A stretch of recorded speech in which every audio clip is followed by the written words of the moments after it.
Hello student, कैसे हैं आप लोग। आज का जो टॉपिक है वो है एलिकेन्स का ही पार्ट है, जिसमें फिजिकल और केमिकल प्रॉपर्टीज ऑफ एलिकेन्स देखेंगे। क्लोराइड या टेट्राक्लोरोमेथेन, ये IUPAC नेम है। ओके, तो एक तो आप समझ गए। अब इसका मैकेनिज्म भी समझना पड़ेगा, क्योंकि एग्जाम में जब भी ये आता है तो अच्छे खासे नंबर समझ आ रहा है, नंबर आते हैं, तो आपको मैकेनिज्म राइट करना बहुत जरूरी है। तो फिर प्रॉपर्टीज ऑफ एलिकेन्स देख रहे थे, तो उसमें जो हैलोजिनेशन की आपने रिएक्शन दिया, फिर क्या होता है कि हैलोजिनेशन जो होता है उसके अगर मैकेनिज्म की आप बात करते हैं तो हैलोजिनेशन की प्रोसेस जो होती है 3 पार्ट्स में डिवाइड होती है। एक होता है इनिशिएशन, स्टार्टिंग, फिर प्रोपेगेशन एंड टर्मिनेशन। ये मैकेनिज्म 3 स्टेज पे काम करता है। पहले इनिशिएशन होगा, फिर प्रोपेगेशन होगा, फिर टर्मिनेशन होगा। यहाँ पे मेंशन कर दिया है, माइंड में रख लीजिएगा। तो मैकेनिज्म में मैंने सबसे पहले इनिशिएशन किया है। तो जो हम क्लोरीन का रिएक्शन करा रहे थे हैलोजिनेशन में मेथेन से, दैट मींस एलिकेन से, वो क्लोरीन जो होता है ना डिवाइड होता है। तो यहाँ पे अल्ट्रावायलेट रेज के प्रेजेंस में डिवाइड होता है, बट होमोलिसिस की प्रोसेस हो रही है। होमोलिसिस क्या होती है? तो जब सेम काइंड के प्रोडक्ट होते हैं, ठीक है, और जब डिवाइड हो रहे हैं, बराबर बराबर की चीजें लेके जाते हैं, इक्वेशन हो रहा है, दोनों को हिस्से जो आ रहे हैं इक्वल आ रहे हैं, देन होमोलिसिस। अब देखो भाई है एंड ये क्लोरीन भाई है, इनका इलेक्ट्रॉन, इनका इलेक्ट्रॉन, एंड ये क्या है, ये ब्रेक डाउन हो गया। जब ये देखिए बंटवारा लग गया, ऐसा मान के चलिए घर में बंटवारा लग रहा है, तो इनका इलेक्ट्रॉन इनके पास, इनका इलेक्ट्रॉन इनके पास, तो होमोलिसिस की यही प्रोसेस है। तो क्लोरीन, ये जो कहोगे डॉट को क्या बोलते हैं? Free radical. क्या बोलेंगे? Free radical. इनिशिएशन। अब प्रोपोगेशन देखते हैं। CH4 है, मेथेन है, से C, ये फ्री रेडिकल जो क्लोरीन है, ठीक है, अल्ट्रावायलेट के साइन देना मत भूलना। अच्छा, अब कहोगे दी कैसे होगा? देखिए ये है, ये है, ये है, ये मेथेन का ऐसे स्ट्रक्चर होता है, हाइड्रोजन हाइड्रोजन हाइड्रोजन हाइड्रोजन।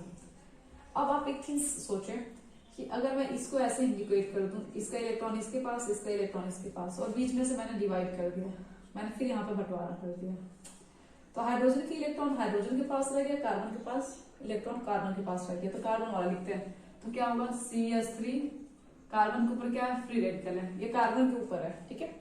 अब जो ये H है, तो एक बॉन्ड बनाने के लिए हमें 2 इलेक्ट्रॉन चाहिए, यहाँ और यहाँ, तो H और Cl, तो एक साइड H होगा, दूसरे साइड Cl, तो ये बॉन्ड नहीं बन गया, तो ये मिलके क्या बनाएंगे? Bond HCl। अब देखिए स्टेप पे, अब जब ये आपको फ्री रेडिकल CH3 मिल गया, तो आप इसे मेंशन करें प्रोपोगेशन की प्रोसेस में, ये फ्री रेडिकल है, और फिर जो Cl क्लोरीन है, ClCl, ठीक है। तो यहाँ पे भी होमोलिसिस की प्रोसेस में कैसे टूटता है? ऐसे टूटता है। तो क्या होगा यहाँ पे? ये जब टूटेगा ऐसे, तो Cl पे फ्री रेडिकल और Cl पे फ्री रेडिकल, ओके। तो इसके साथ एक Cl कनेक्ट हो जाएगा, तो क्या बनेगा? CH3Cl। यहाँ पे क्लोरोमेथेन मिल गया आपको, और एक फ्री रेडिकल वाली Cl आपकी निकल जाएगी। अब देखिए, आप कहोगे कैसे क्या होगा? कूल, मैं सारी चीजें डिफाइन कर रही हूँ। लास्ट वो होगा टर्मिनेशन की प्रोसेस में, ठीक है। इसमें क्या होता है? Cl क्लोरीन है और एक क्लोरीन। अब कहोगे दीदी कहाँ से आएगा? एक तो यहाँ पे हो गया, और इस दोनों में से एक यूज किया गया था, एक रह गया था। जब ये दोनों मिलते हैं तो क्या हो जाएगा? Cl2 फिर बन जाएंगे। Cl2 कह लो या Cl बॉन्ड Cl, फिर ये बन जाएंगे, तो टर्मिनेट हो गया, वहां पे रिएक्शन रुक जाएगा। टर्मिनेशन मतलब अब बस हो गया, खत्म, अब इसके बाद से रिएक्शन नहीं होगा, टाटा बाय बाय, ऐसा वाला कुछ हाल है, ठीक है। एक मेथिल ग्रुप है, ऐसा है कोई एक मेथिल फ्री रेडिकल वाली मेथिल मिल जाए, ठीक है, तो दोनों रिएक्शन करके क्या बना लेंगे? CH3 तो वहां पे भी रिएक्शन क्या होगा? स्टॉप हो जाएगा, रुक जाएगा, टर्मिनेशन उसे बोलते हैं। तो यही आपके मैकेनिज्म है।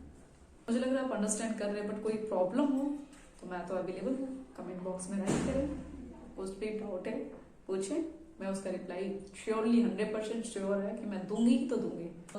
जिसमें होता है कि जब भी हम किसी हाइड्रोकार्बन को बर्न करते हैं, जलाते हैं, तो क्या निकलेगा, और आप सबको मालूम ही है, जब भी हम किसी हाइड्रोकार्बन को जलाते हैं तो उसके साथ कुछ गैसेस निकलती हैं, उसके साथ साथ कुछ ऊर्जा भी निकलता है, कुछ एनर्जी भी निकलती है, कुछ हीट भी निकलती है। मैं इसे जलाऊंगी तो कुछ हीट निकलेगा ना, कुछ तो कुछ गैसेस निकलेंगी ना, उसी की बात हो रही है। अगर मेथेन को हम जलाते हैं तो किसके प्रेजेंस में जलाएंगे हम? ऑक्सीजन के प्रेजेंस में। यहाँ पे O2 है, तो 2 ही चीज निकलेगा, CO2 और H2। देखो अब यहाँ पे CO2 नॉर्मल है, इसमें कोई लॉजिक नहीं है,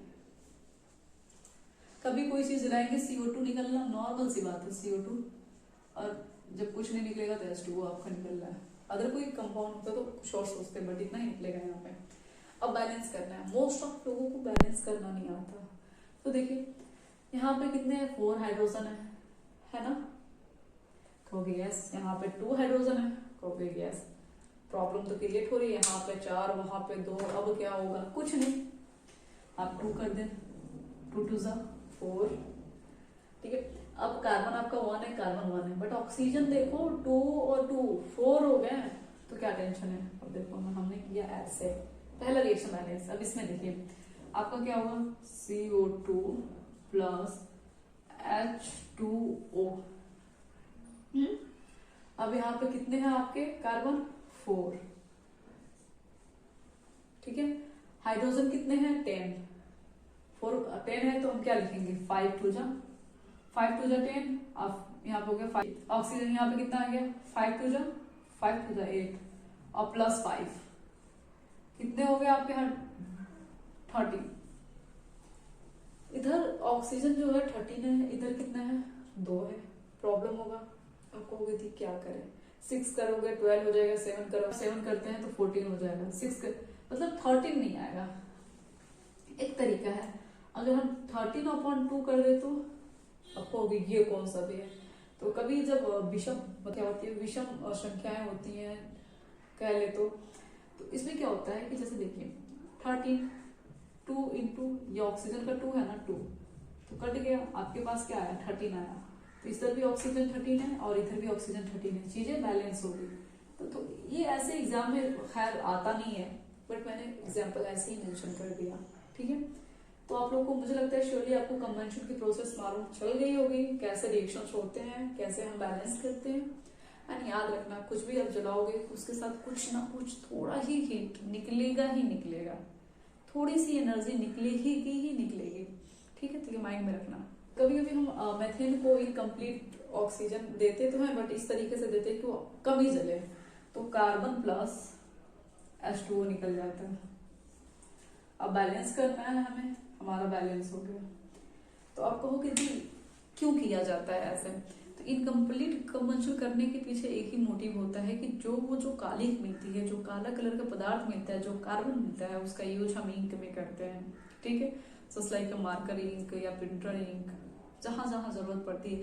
आपने देखा है दिवाली में, स्पेशली गांव में जो हमारी मम्मियाँ होती हैं, दैट मीन्स मेरी अम्मी को मैंने देखा था, वो दिवाली में दिए को ऐसे रख देती हैं एंड उसके बाद से रात भर में पूरे नाइट होल नाइट में उस प्याली में एक काले कलर की आ जाती है, जिसका वो लोग काजल बनाती थी या आंखों में अच्छा खासा लगाती थी। तो मुझे यहाँ इनफैक्ट याद है। तो सेम मुझे ही समझ लो, अगर कोई चीज समझ नहीं आती है तो अपने ओन लाइफ से उसे अटैच कर दे। तो कुछ ऐसे ही होता है जब हम किसी चीज को इनकम्प्लीट चलाते हैं, तो अंडरस्टैंड। ओके, अगला क्या होता है, फिर आप टेंशन लोगे क्या होता है दीदी। तो जैसे कंट्रोल पहले लिखते हैं, कंट्रोल मतलब ऑक्सीडेशन तो कराएंगे, ऑक्सीजन से रिएक्शन कराएंगे, लेकिन अपने अकॉर्डिंग कराएंगे, उसे कंट्रोल करेंगे, इस तरीके से कंट्रोल करेंगे कि ऑक्सीजन को जितना देना है उतना ही देंगे, ठीक है। हम हाई टेम्परेचर देंगे, हाई प्रेशर देंगे, कैटलिस्ट लगाएंगे, अलग अलग चीजें, और एक मैनर में हम जो चाहे वो ऑब्टेन करेंगे, बट ऑक्सीजन अपने अकॉर्डिंग कंट्रोल करके, तो उसे बोलते हैं कंट्रोल ऑक्सीडेशन। देखिए जैसे CH4 प्लस O2 है, ठीक है। आप कहेंगे इसमें क्या होगा दी, ऑक्सीजन है और CH4 है, बहुत कुछ निकल सकता है, लेकिन यहाँ पे कंट्रोल्ड ऑक्सीडेशन कराया जा रहा है। जैसे कॉपर है, 523 केल्विन दिया जा रहा है और 100 एटम प्रेशर दिया जा रहा है। देन जो मेथेन है, ऑक्सीजन से रिएक्शन करके क्या बनता है, अल्कोहल में चेंज हो जाएगा, CH3OH, मेथेनॉल इसे बोलते हैं। अब देखो बैलेंस नहीं है, ऑक्सीजन 2 था, यहाँ पे ऑक्सीजन 1 है, तो मैंने क्या किया, ऑक्सीजन को बैलेंस करने के लिए 2 कर दिया, बट कार्बन 2 हो गया और आपका ये हो गया 3 and 4 हाइड्रोजन, 4 2 8, तो यहाँ पे 4 है, तो यहाँ पे भी हमें करना पड़ेगा, ठीक है। आपको एक बात बता दूं, जब मैं कोचिंग में क्लासेस ले रही थी तो मेरे एक स्टूडेंट है, उन्होंने जब ये सारे रिएक्शंस पढ़े तो कह रहे हैं मुझसे, दी, मैंने कहा हाँ बोलिए, तो कह रहे सच में ऐसा होता है। मैंने कहा हाँ श्योरली होता है, हमें जो चीज़ ऑब्टेन करनी है तो हम इतना प्रेशर, इतनी टेम्परेचर और इतनी वो जो कैटलिस्ट की रिक्वायर्ड है वो कैटलिस्ट से हम वो चीज़ ऑब्टेन कर लेते हैं। कह रहे नहीं दी ऐसा नहीं हो सकता। मैंने कहा क्यों? अरे दीदी इतनी ज़्यादा टेम्परेचर दी जा रही है, इतनी प्रेशर कैसे दिया जाता होगा? मैंने कहा लेबोरेटरी में ये सारे प्रोसेस कराए जाते हैं, तो आप लोग ऐसा चीज़ें मत कहिएगा कि दी ऐसा नहीं हो सकता, ये डेफिनेटली हो सकता है, ये सारे प्रोसेस होते हैं, ठीक है, लेबोरेटरी में।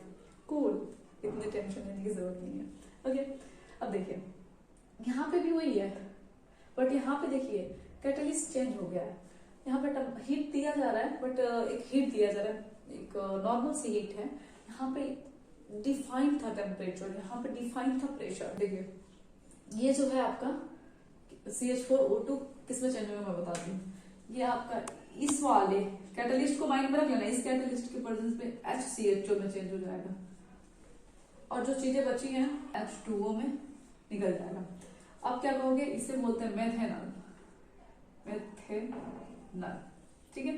ये जो कहोगे तो एल्डिहाइड है, एल्डिहाइड ग्रुप है, ठीक है, aldehyde group CHO group attach हो गया यहाँ पे, ठीक है। 1 कार्बन था तो मैंने मेथेनॉल कह दिया। अब देखिए यहाँ पे क्या है आपका एथेन है, क्या है एथेन है, इसका O2 से रिएक्शन कराते हैं, इसकी कैटलिस्ट चेंज है। ये जो साइन है ट्रायंगल का वो है हीट, ये चेंज हो जाता है। देखिए CS, इसको याद करना पड़ेगा, इसका कोई लॉजिक नहीं है, नहीं तो मैं इसकी लॉजिक को डिफाइन करती हूँ, सो प्लीज आप लर्न कर लीजिएगा।